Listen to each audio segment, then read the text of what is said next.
Hello everyone, स्वागत है आप सभी का आपके अपने YouTube channel determination study platform में। आज के इस वीडियो में हम लोग बात करेंगे सीयूटी यूजी 2024 के लिए जनरल टेस्ट के इंडियन जीके के बारे में। इंडिया के जितने भी जीके के क्वेश्चन हैं आप लोगों के लिए इंपॉर्टेंट एमसीक्यू के फॉर्म में लेकर के आ चुके हैं। इस वीडियो में आप सभी लोग देखेंगे कि भारत से संबंधित जितने भी आपके जनरल नॉलेज के इंपॉर्टेंट प्रश्न हैं उन सभी प्रश्नों को मैं लेकर के आ चुका हूँ। कुछ प्रश्न होंगे जो बिल्कुल सिंपल होंगे, जैसा कि आपको पहला प्रश्न ही दिखाई दे रहा होगा। ये सब चीज़ें आपको पता होंगी, लेकिन कुछ चीज़ें आप लोगों को नहीं पता होंगी। इस वीडियो को शुरू से लेकर के आपको अंत तक देखना है। किसी भी प्रतियोगी परीक्षाओं के लिए ये बहुत महत्वपूर्ण है, ठीक है। जिसमें भी आपके जनरल के यानी जीके के क्वेश्चन पूछे जाते हैं उन सभी के लिए बहुत महत्वपूर्ण है ये क्वेश्चन। आप सभी लोग तैयार करके सीयूटी एग्जाम में जाइएगा, क्या पता कि इनमें से कोई क्वेश्चन आपके एग्जाम में आ जाए। पहला प्रश्न आप सभी के पास है कि भारत का प्रथम राष्ट्रपति है, ठीक है। तो भारत के प्रथम राष्ट्रपति कौन थे, आप एक बार सभी लोग कमेंट बॉक्स में लिखते जाएंगे। जिस भी प्रश्न का आंसर आप लोगों को पता होगा एक बार कमेंट में लिखते जाएंगे, ठीक है। तो डॉक्टर राजेंद्र प्रसाद जो हैं ये भारत के प्रथम राष्ट्रपति थे, ठीक है। अगले प्रश्न की बात कर लेते हैं। दूसरा प्रश्न आप सभी के सामने ये है कि नोबेल पुरस्कार प्राप्त करने वाले भारत के प्रथम भारतीय कौन थे, ठीक है। नोबेल पुरस्कार किस प्रथम भारतीय को दिया गया था, तो आप सभी लोग याद रखेंगे रविंद्रनाथ टैगोर को। किसको दिया गया था?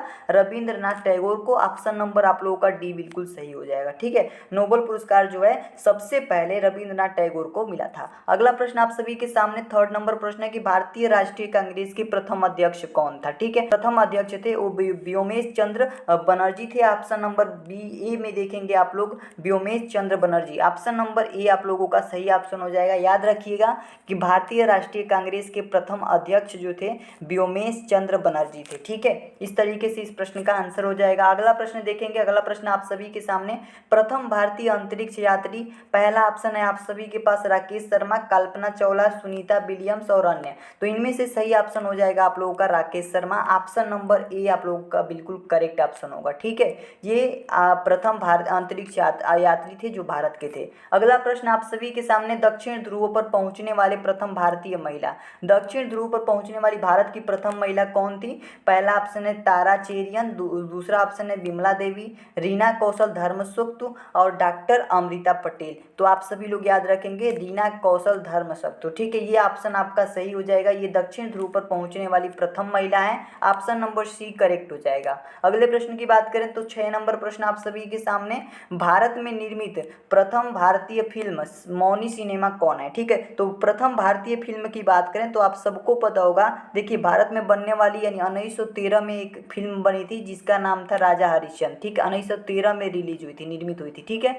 इस फिल्म का नाम था राजा हरिश्चंद्र। ये भारत की पहली निर्मित फिल्म थी, भारतीय फिल्म, ठीक है। ऑप्शन नंबर ए आप लोगों का बिल्कुल करेक्ट ऑप्शन हो जाएगा, ठीक है। याद रखिएगा। अगले प्रश्न की बात करें तो 7 नंबर प्रश्न आप सभी के सामने है कि भारत का अंग्रेजी नाम इंडिया इंडिया इंडिया मतलब ये जो इंडिया है की उत्पत्ति किस प्रकार हुई, ठीक। पहला ऑप्शन है भरत चक्रवर्ती, हिंदुस्तान, सिंध शब्द से। तो आप सब लोग याद रखेंगे इंडिया जो बना है यानी भारत का नाम अंग्रेजी में इंडिया कहा जाता है, इसलिए ये कहाँ से संबंधित है, किस शब्द से संबंधित है, तो सिंधु शब्द से उत्पत्ति हुई है इसकी। ऑप्शन नंबर सी बिल्कुल सही हो जाएगा। अगला प्रश्न आप सभी के सामने भारत खंड भारत क्या है, ठीक है। देखिए क्या प्रश्न है आप सभी के सामने कि भारत खंड भारत क्या है। तो आप सभी के पास है पहला ऑप्शन दूसरा नाम है, राष्ट्र है, सभ्यता है, अन्य। तो आप सभी लोग याद रखेंगे भारत खंड जो है भारत का दूसरा नाम है। ऑप्शन नंबर ए आप लोगों का सही हो जाएगा। अगला प्रश्न आप सभी के सामने कृषि भारतीय अर्थव्यवस्था की क्या है। तो कृषि की बात करें तो ये अर्थव्यवस्था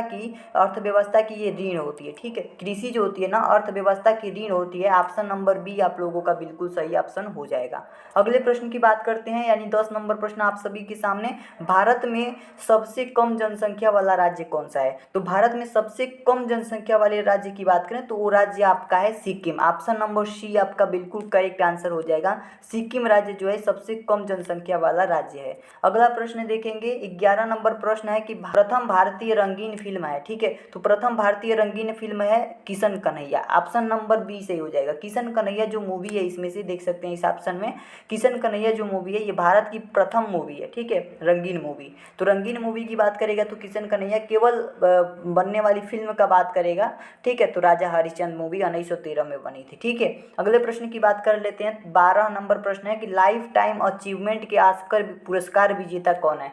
लाइफ टाइम अचीवमेंट के ऑस्कर पुरस्कार विजेता कौन है? तो पहला ऑप्शन है सत्यजीत राय, भानु अथैया, रविंद्रनाथ टैगोर और किरण बेदी। तो आप सभी लोग याद रखेंगे इसमें से सत्यजीत राय जो है ऑप्शन बिल्कुल सही हो जाएगा, पहला ऑप्शन। लाइफ टाइम अचीवमेंट के जो ऑस्कर पुरस्कार विजेता हैं वो ये हैं सत्यजीत राय। ठीक है, अगले प्रश्न की बात करेंगे। 13 नंबर प्रश्न है कि भारत के प्रथम वायसराय कौन है? तो भारत के प्रथम वायसराय की बात करें तो लॉर्ड कैनिंग था। ठीक है, ऑप्शन नंबर बी आपका सही हो जाएगा। भारत का प्रथम वायसराय जो था लॉर्ड कैनिंग था। ऑप्शन नंबर बी बिल्कुल करेक्ट आंसर होगा। 14 नंबर प्रश्न आप सभी के सामने प्रश्न है कि भारत के केंद्र सरकार की प्रथम महिला मंत्री है। ठीक है, तो भारत की केंद्र सरकार की प्रथम महिला मंत्री की अगर बात की जाए तो वो है हमारे पास राजकुमारी अमृता कौर। ठीक है, तो ऑप्शन नंबर सी बिल्कुल करेक्ट ऑप्शन दिया गया है यहाँ पे। 15 नंबर प्रश्न आप सभी के सामने भारत की प्रथम महिला मुख्यमंत्री। तो भारत की प्रथम महिला मुख्यमंत्री की बात करें तो आप सब लोग याद रखेंगे भारत की प्रथम महिला मुख्यमंत्री सुचेता कृपलानी थी। ठीक है, कौन थी? Sucheta Kripalani. Option number D देखिए, श्रीमती सुचेता कृपलानी जो है ये भारत की प्रथम यानी महिला मुख्यमंत्री जो है सुचेता कृपलानी बनी थी। ऑप्शन नंबर डी सही हो जाएगा। ठीक है, अगले प्रश्न की तरफ चलते हैं। अगला प्रश्न आप सभी के सामने 16 नंबर प्रश्न है कि भारत की प्रथम महिला राष्ट्रपति। भारत की प्रथम महिला राष्ट्रपति की बात करें तो श्रीमती प्रतिभा पाटिल। ये सिंपल सवाल है, आप लोगों को पता होंगे, इसलिए मैं थोड़ा सा फास्ट तरीके से बता रहा हूँ। अगला प्रश्न है 17 नंबर प्रश्न है कि भारत के लोकसभा के प्रथम अध्यक्ष कौन है? तो भारत के लोकसभा के प्रथम अध्यक्ष की बात करें तो प्रथम अध्यक्ष हैं आपके जीवी मावलंकर। ठीक है, ऑप्शन नंबर आपका ए बिल्कुल सही हो जाएगा, मावलंकर। तो जीवी मावलंकर जो है ये भारत के लोकसभा के प्रथम अध्यक्ष हैं। ठीक है, अगला प्रश्न देखिए। अगला प्रश्न है शतरंज में प्रथम विश्व चैंपियन भारतीय। देखिए इसमें कह रहा है कि शतरंज में प्रथम विश्व चैंपियन भारतीय कौन है? तो आप सब लोग याद रखेंगे इसमें से ऑप्शन नंबर आप लोगों का सी बिल्कुल सही हो जाएगा, विश्वनाथ आनंद। ठीक है, ये ऑप्शन आपका बिल्कुल सही है। तो शतरंज में प्रथम विश्व चैंपियन की बात करें तो विश्वनाथ आनंद है। ऑप्शन नंबर सी आपका सही हो जाएगा। अगले प्रश्न की बात करेंगे। 19 नंबर प्रश्न आप सभी के सामने भारत का प्रथम कागज रहित समाचार पत्र है। ठीक है, आप सभी लोग बताएंगे भारत का प्रथम कागज रहित समाचार पत्र कौन है? Haribhoomi, the news today, Prabhat Khabar. तो इनमें से सही ऑप्शन है आपका the news today. Option number B आपका बिल्कुल सही ऑप्शन है। ये 3 जनवरी 2001 को शुरू हुआ था। ठीक है, ये मतलब ये समाचार पत्र जो है ये शुरू हुआ था 3 जनवरी 2001 को, याद रखिएगा। अगला प्रश्न 20 नंबर प्रश्न है कि दोहरा शतक बनाने वाली प्रथम भारतीय महिला क्रिकेटर कौन है? ठीक है, तो दोहरा शतक बनाने वाली भारत की प्रथम महिला क्रिकेटर है मिथाली राज। ऑप्शन नंबर आप लोगों का ए बिल्कुल सही हो जाएगा। ठीक है, ऑप्शन नंबर ए बिल्कुल सही हो जाएगा। दोहरा शतक बनाने वाली प्रथम भारतीय महिला जो है मिथाली राज है। ठीक है, तो यहाँ पे हम लोग 20 प्रश्न कर लिए। ठीक है, 21 नंबर प्रश्न आप सभी के सामने है कि अंतर्राष्ट्रीय न्यायालय में नियुक्त प्रथम भारतीय न्यायाधीश कौन है? ठीक है, अंतर्राष्ट्रीय न्यायालय में नियुक्त होने वाले प्रथम भारत के न्यायाधीश कौन है? तो आप सबको याद रखना है डॉक्टर नागेंद्र सिंह। ठीक है, कौन है? डॉक्टर नागेंद्र सिंह जो है अंतर्राष्ट्रीय न्यायालय में नियुक्त प्रथम भारतीय न्यायाधीश हैं। तो ऑप्शन नंबर आपका पहला जो है बिल्कुल सही ऑप्शन हो जाएगा। ठीक है, याद रखिएगा डॉक्टर नागेंद्र सिंह। ठीक है, अगला प्रश्न आप सभी के सामने 22 नंबर है कि भारतीय रिजर्व बैंक की उप गवर्नर बनी प्रथम महिला कौन है? ठीक है, भारतीय रिजर्व बैंक की उप गवर्नर बनने वाली भारत की प्रथम महिला कौन है? पहला ऑप्शन है प्रतिभा राय, दूसरा है केजे उदेसी, मधुर जाफरी और इनमें से कोई नहीं। देखिए अन्य दिया गया है, तो इनमें से सही ऑप्शन हो जाएगा आप लोगों का, इनमें से देखिए सही ऑप्शन हो जाएगा केजे उदेसी। ठीक है, तो भारतीय रिजर्व बैंक में उप गवर्नर बनने वाली भारत की प्रथम महिला जो है ये केजे उदेसी हैं। तो ऑप्शन नंबर आपका बी बिल्कुल सही ऑप्शन हो जाएगा। अगला प्रश्न देखिए 23 नंबर प्रश्न आप सभी के सामने प्रथम महिला लोकसभा अध्यक्ष कौन थी? ठीक है, तो प्रथम महिला लोकसभा अध्यक्ष की बात करें तो मीरा कुमार थी। ऑप्शन नंबर आपका सी बिल्कुल सही हो जाएगा। ठीक है, सी वाला ऑप्शन सही हो जाएगा, मीरा कुमार।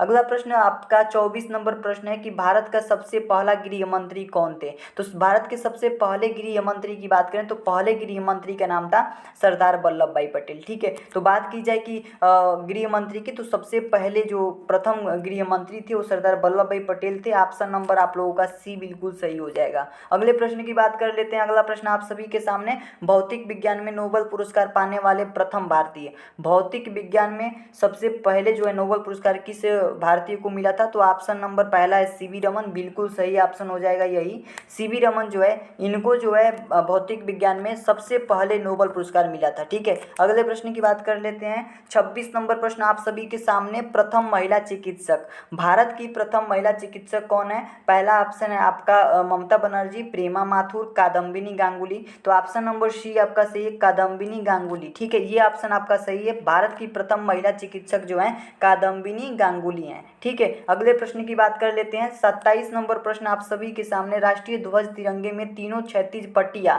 किस अनुताप में रहते हैं? ठीक है, क्या प्रश्न है कि राष्ट्रीय ध्वज तिरंगे में प्रश्न है कि राष्ट्रीय ध्वज तिरंगे में तीनों क्षैतिज पट्टियां किस अनुपात में रहती हैं? ठीक है, तो देखिए तीनों क्षैतिज पट्टियों की बात करें तो देखिए जैसे कि आपका तिरंगा इस प्रकार से होता है। ठीक है, इस तरीके से आपका तिरंगा होता है, जिसमें ऊपर वाला जो है ये केसरी रंग का होता है। कैसा होता है? केसरी। ठीक है, मैं यहाँ पे लिख दे रहा हूँ, ध्यान से सुनिएगा, ध्यान से सारी बातों को सुनिएगा। ऊपर वाला रंग केसरी होता है, बीच वाला क्या होता है? सफ़ेद होता है, बीच वाला क्या होता है? व्हाइट होता है, तो डब्लू लिख दे रहा हूँ। ठीक है, और नीचे वाला जो है, नीचे वाला सबसे रंग होता है हरा रंग। ठीक है, कौन सा होता है? ग्रीन होता है, तो जी मैं बना दे रहा हूँ। ठीक है, यहाँ पे ध्यान से सुनिएगा। देखिए केसरी रंग की जब भी बात करेगा तो आप लोग याद रखेंगे साहस और ताकत का प्रतीक है। केसरी रंग जो है ऊपर वाला, झंडे के ऊपर वाला जो रंग है, ऊपर वाली पट्टी, ये किसकी प्रतीक है? साहस और ताकत की प्रतीक है। और बीच वाला जो सफ़ेद भाग है ये किसकी प्रतीक है? शांति और सत्य की प्रतीक है। ठीक है, शांति और सत्य की प्रतीक है। और नीचे जो ग्रीन वाला है यानी हरा वाला, ये विकास और उर्वरता का प्रतीक होता है। तो आप सभी लोग सुन गए होंगे, याद हो गया होगा। और बीच में हमारे पास 24 तिलियां होती हैं, तो आप सभी को ये भी पता होगा। ठीक है, जो नीले कलर की होती है। तो इस तरीके से हमारे तिरंगे का डिजाइन होता है। और बात करें, इस प्रश्न में पूछ रहा है कि तीनों क्षैतिज पट्टियां किस अनुपात में होती हैं, तो तीनों क्षैतिज पट्टियां जो है 1:1:1 में होती हैं। ठीक है, इस फॉर्म में होती हैं। ठीक है, तो अनुपात इनका जो होता है 1:1:1, यानी ऑप्शन नंबर सी आप लोगों का बिल्कुल करेक्ट आंसर हो जाएगा। अगले प्रश्न की बात करते हैं। राष्ट्रीय ध्वज तिरंगे का गहरा केसरिया क्या दर्शाता है? अभी मैंने बताया कि गहरा केसरिया की बात जब भी आएगा, यानी कि झंडे के ऊपर वाले भाग, ऊपर वाली पट्टी, ठीक है, झंडे की, यानी मान लीजिए ये झंडा है हमारा, ठीक है, ये हमारे पास झंडा तिरंगा है, तो ऊपर तिरंगा है तो ऊपर वाला केसरी रंग का होता है। तो केसरी रंग जो है ये ताकत और साहस का प्रतीक होता है। ऑप्शन नंबर आपका ए बिल्कुल सही हो जाएगा, ताकत और साहस का प्रतीक है। ठीक है, अगले प्रश्न की बात करेंगे। राष्ट्रीय ध्वज की लंबाई चौड़ाई का अनुपात होता है। देखिए लंबाई और चौड़ाई का अनुपात पूछ रहा है, तो आप सबको याद रखना है कि जो राष्ट्रीय ध्वज यानी तिरंगा है हमारा, ये 3:2 का होता है। ठीक है, कितने का? 3:2, यानी 3:2 का अनुपात इनका होता है, लंबाई और चौड़ाई का। ठीक है, ये ऑप्शन आपका सही हो जाएगा। अगले प्रश्न की बात कर लेते हैं। अगला प्रश्न आप सभी के सामने 30 नंबर प्रश्न क्या है, एक बार सुनिएगा। 30 नंबर प्रश्न है कि भारत की संविधान सभा ने राष्ट्रीय ध्वज का प्रारूप कब अपनाया? आप सभी को याद रखना है 22 जुलाई 1947 को भारतीय संविधान ने, यानी कि भारत का संविधान जो है इसने अपना लिया था। 31 नंबर प्रश्न आप सभी के सामने, भारत का राष्ट्रीय पक्षी क्या है? तो देखिए आप सबको पता होगा मोर है, तो ऑप्शन नंबर आपका बी बिल्कुल सही हो जाएगा। आसान आसान क्वेश्चन मैं लेकर के आया हूँ यहाँ पे। देखिए भारत का राष्ट्रीय पुष्प क्या है? आप सभी को पता होगा, भारत का राष्ट्रीय पुष्प जो है कौन क्या है? कमल है। ऑप्शन नंबर आपका ए बिल्कुल सही हो जाएगा। ठीक है, ए वाला ऑप्शन सही हो जाएगा। अगला क्वेश्चन देखिए 33 नंबर, भारत का राष्ट्रीय पेड़ क्या है? तो देखिए भारत के राष्ट्रीय पेड़ की बात करें तो बरगद है। ठीक है, याद रखेंगे भारत का राष्ट्रीय पेड़ बरगद है। ऑप्शन नंबर सी आपका सही हो जाएगा। ठीक है। 34 नंबर प्रश्न आप सभी के पास, भारत का राष्ट्रीय गान क्या है? तो आप सबको पता है कि भारत का राष्ट्रीय गान जनगण मन है, तो ऑप्शन नंबर बी आप लोगों का सही हो जाएगा। ठीक है, ऑप्शन नंबर बी सही हो जाएगा। अगला क्वेश्चन हमारे पास है 35 नंबर, भारत का राष्ट्रीय जलीय जीव कौन है? तो भारत के राष्ट्रीय जलीय जीव की बात करें तो डॉल्फिन है। ऑप्शन नंबर सी आपका सही हो जाएगा। याद रखिएगा, भारत के जलीय जीव की बात करेगा तो राष्ट्रीय जलीय जीव डॉल्फिन है। ऑप्शन नंबर सी बिल्कुल करेक्ट हो जाएगा। 36 नंबर प्रश्न, भारत में सबसे अधिक कहाँ सौर ऊर्जा उत्पादन होता है? तो आप सभी को याद रखना है, सौर ऊर्जा की बात कर रहा है। देखिए किसकी बात कर रहा है? सौर ऊर्जा उत्पादन की बात कर रहा है। तो आप सबको याद रखना है जो है तो आप सबको याद रखना है, राजस्थान में जो है सौर ऊर्जा सबसे ज़्यादा उत्पादन होता है। तो ऑप्शन नंबर आपका ए बिल्कुल सही हो जाएगा। ठीक है, इसमें ए वाला ऑप्शन सही हो जाएगा। अगला क्वेश्चन 37 नंबर क्वेश्चन है, भारत में पवन ऊर्जा का सबसे बड़ा उत्पादक राज्य है? तो देखिए पवन ऊर्जा की बात करें तो आप लोगों को याद रखना है तमिलनाडु। ठीक है, कौन सा? तमिलनाडु। ऑप्शन नंबर आप लोगों का बी बिल्कुल सही हो जाएगा। अगला प्रश्न देखते हैं 38 नंबर प्रश्न आप सभी के सामने है कि भारत के परमाणु ऊर्जा विनिमायक बोर्ड कब स्थापित हुआ? 38 नंबर प्रश्न आप सभी के सामने, भारत में परमाणु ऊर्जा विनिमायक बोर्ड कब स्थापित हुआ था? तो आप सबको याद रखना है। देखिए जब भी बात करेगा परमाणु ऊर्जा विनिमायक बोर्ड की तो आप सभी लोग याद रखेंगे 15 नवंबर 1985 को। ठीक है, कब? 15 नवंबर 1983 को। तो ऑप्शन नंबर आपका ए बिल्कुल सही हो जाएगा, 15 नवंबर 1983 को। ठीक है, तो परमाणु ऊर्जा विनिमायक बोर्ड कब स्थापित हुआ? 15 नवंबर 1983 ईस्वी को स्थापित हुआ। अगला प्रश्न है कि परमाणु ऊर्जा विनिमायक बोर्ड का मुख्यालय कहाँ है? आप सभी लोग याद रखेंगे जो परमाणु ऊर्जा विनियामक बोर्ड का जो मुख्यालय है ये कहाँ स्थित है? आप सभी लोग याद रखेंगे मुंबई में स्थित है। कहाँ स्थित है? मुंबई में। ऑप्शन नंबर आप लोगों का सी बिल्कुल सही हो जाएगा। अंतिम और 40 नंबर प्रश्न की बात कर लेते हैं। देखिए 40 नंबर प्रश्न है कि भारतीय, देखिए यहाँ पे मैं थोड़ा सा जूम कर लेता हूँ। देखिए प्रश्न है कि भारतीय सिनेमा के जनक हैं, तो भारतीय सिनेमा के जनक को दादा फाल्के को माना जाता है। भारतीय सिनेमा के जनक जो है दादा फाल्के को माना जाता है। ऑप्शन नंबर आपका बी बिल्कुल करेक्ट ऑप्शन हो जाएगा। ठीक है, इस तरीके से हम लोगों ने यहाँ पे देखा कि इस वीडियो में हम लोग 40 प्रश्न कर लिए और 40 प्रश्न आशा करता हूँ आप सभी लोग याद कर लिए होंगे। कुछ प्रश्न आप सभी को पता होंगे, कुछ प्रश्न आप लोग को याद हो गए होंगे। तो आशा करता हूँ ये 40 प्रश्न आप सभी के लिए महत्वपूर्ण साबित होंगे। और सारे प्रश्न तैयार करते हुए चलिए, लगातार वीडियो हमारी पड़ रही है तो सारे वीडियोज़ को देखते हुए चलिए। ठीक है, अभी के लिए इतना ही रखते हैं दोस्तों, मिलते हैं एक नई वीडियो में, तब तक के लिए धन्यवाद।